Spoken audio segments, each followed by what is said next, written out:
अपने माता पिता की मौत की सच्चाई सुनकर आर्यन अपने होश खो बैठता है।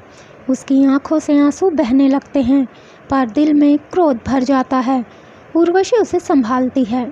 उर्वशी, खुद को संभालो आर्यन, ये वक्त टूटने का नहीं है, ये वक्त मजबूत बनने का है और बुराई का सर्वनाश करने का है। आर्यन, मैं पूरा सच जानना चाहता हूँ।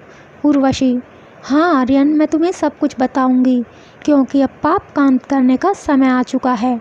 संयंत्र ने घोर तपस्या करके तीनों लोगों की शक्तियाँ प्राप्त कर ली थी, जिससे कोई भी उसे नहीं हरा पा रहा था। ना कोई देव, ना ही कोई मनुष्य, कोई शक्ति उस पर असर नहीं कर रही थी।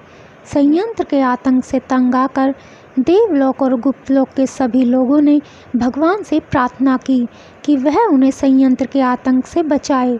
तब आकाश में भविष्यवाणी हुई, देवलोक और गुप्तलोक की शक्ति के मेल से जो नई शक्ति जन्म लेगी, वही सर्वनाश करेगी संयंत्र का। देवलोक के राजकुमार राजवर्धन और गुप्तलोक की देवी रति, दोनों के मेल से जो संतान जन्म लेगी, वही काल बनेगी संयंत्र का।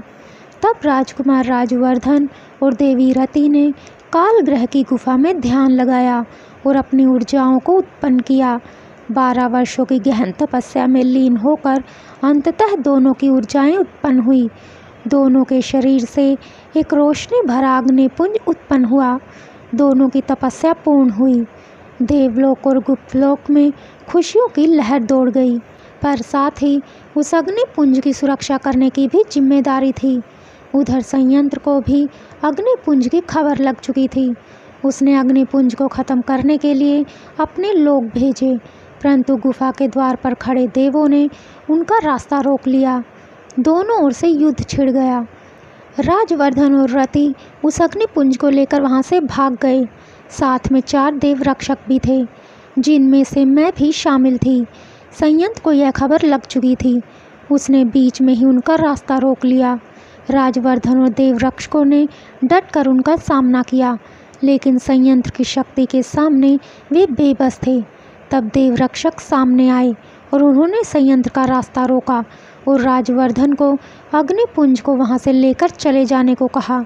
राजवर्धन अग्निपुंज को लेकर रति और उर्वशी के साथ वहां से चले गए।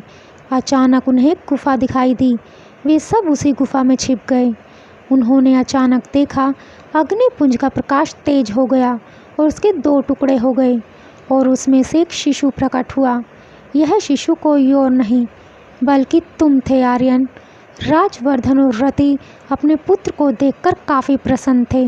उनके चेहरे पर थकान थी, परंतु दिल में खुशी थी कि वह अपने बेटे की एक झलक देख पाए। संयंत्र फिर से वहां पर पहुंच चुका था और उसने गुफा पर आक्रमण करना शुरू कर दिया। राजवर्धन ने रति को आर्यन को लेकर उर्वशी के साथ चले जाने को कहा, लेकिन रति ने मना कर दिया। उसने अपने पति का साथ ना छोड़ने की कसम खाई। राजवर्धन और रति ने अपने पुत्र की जिम्मेदारी उर्वशी को सौंप दी और उसे वहां से चले जाने को कहा, परंतु आपकी रक्षा करना भी मेरी जिम्मेदारी है, उर्वशी ने कहा। राजवर्धन, परंतु आर्यन की रक्षा इस वक्त सबसे ज़रूरी है।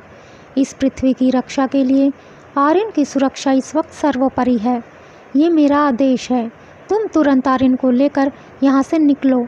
उर्वशी ने आदेश माना और वह आर्यन को लेकर वहाँ से चली गई। राजवर्धन और रति दोनों गुफा से बाहर आए और उन्होंने संयंत्र पर प्रहार करना शुरू कर दिया। दोनों के बीच भीषण युद्ध छिड़ गया। संयंत्र बहुत शक्तिशाली था। राजवर्धन की शक्ति उसके सामने कमज़ोर पड़ रही थी। संयंत्र ने पूछा, बच्चा कहाँ है? राजवर्धन, वो अपनी सही जगह पर पहुंच चुका है संयंत्र, और समय आने पर वो तेरा सर्वनाश भी करेगा। संयंत्र बहुत क्रोधित हुआ। उसने राजवर्धन पर भीषण प्रहार किया, जो राजवर्धन झेल नहीं पाया और उसकी मृत्यु हो गई। रति यह देखते ही रोने लगी। संयंत्र ने रति की भी हत्या कर दी।